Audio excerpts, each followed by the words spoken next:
Depuis combien de temps existe cette formation ? Alors, la formation, ça se fait en plusieurs étapes. En 2003, donc, l'idée a commencé à faire un peu son chemin. Et donc, j'ai rencontré un premier membre du groupe qui n'est plus là, enfin, plus dans le groupe, il est encore vivant. C'est Aldo Barré. Donc, c'était en métropole. Je faisais une formation musicale à Nancy, là-bas. Et dès l'année suivante, en 2004, on a commencé un peu à... Donc j'étais de retour à La Réunion et on a commencé à monter un peu la formation. Et on a profité des clameurs des bambous de l'époque pour commencer justement à mettre le répertoire en place, à s'organiser un petit peu. On vous a déjà vu sur scène en formation plus complète. Vous en changez régulièrement ? Oui, alors on a tout connu. Donc là, c'est la base du groupe.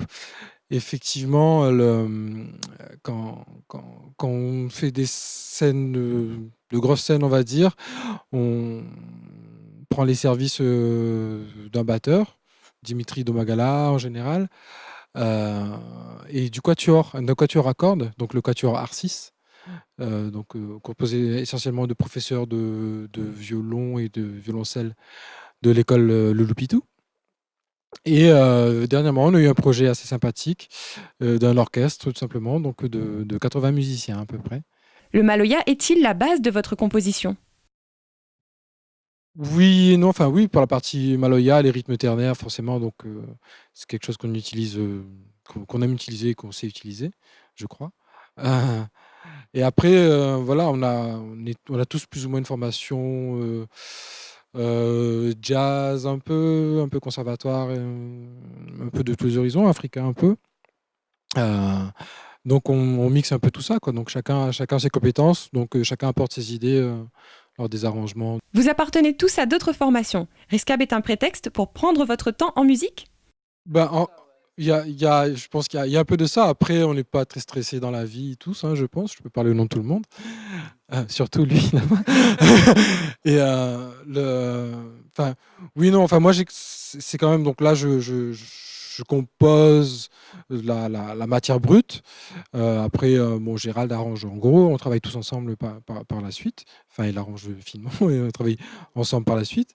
Et il y a quand même, moi, de ma part, une volonté d'exprimer un peu ma vision de l'expression de la langue créole, parce que bon, je ne suis pas un spécialiste, loin de là, mais avec le vécu que j'ai, que ce soit enfin, côté familial, professionnel, enfin, la vie que j'ai eue, donc ça amène un certain langage, une certaine vision, donc c'est quand même quelque chose que j'ai envie d'exprimer.